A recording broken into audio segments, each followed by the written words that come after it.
अर्थ जीवन मुक्त गीता वेदांत सार से ओतप्रोत अत्यंत लघु कलेवर वाली जीवन मुक्त गीता श्री दत्तात्रेय जी की रचना है, जिसमें अत्यंत संक्षिप्त पर सार गर्भित ढंग से सहज सुबोध दृष्टांतों द्वारा जीव तथा ब्रह्म के एकत्व का प्रतिपादन किया गया है।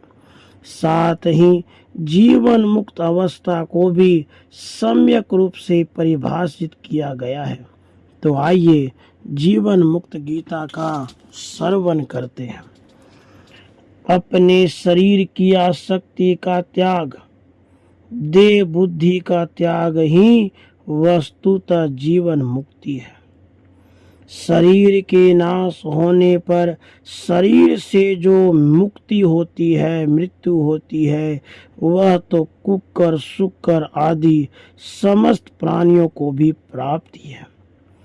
शिव अर्थात परमात्मा ही सभी प्राणियों में जीव रूप से विराजमान है।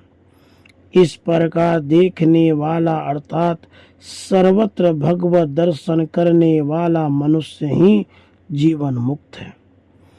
जिस प्रकार सूर्य समस्त ब्रह्मांड मंडल को प्रकाशित करता रहता है, उसी प्रकार सच्चित आनंद स्वरूप ब्रह्म समस्त प्राणियों में प्रकाशित होकर सर्वत्र व्याप्त है।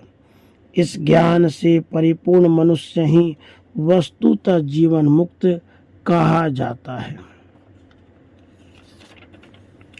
जैसे एक ही चंद्रमा अनेक जलाशयों में प्रतिबिंबित होकर अनेक रूपों में दिखाई देता है, उसी प्रकार यह अद्वितीय आत्मा अनेक देहों में भिन्न भिन्न रूप से दिखने पर भी एक ही है।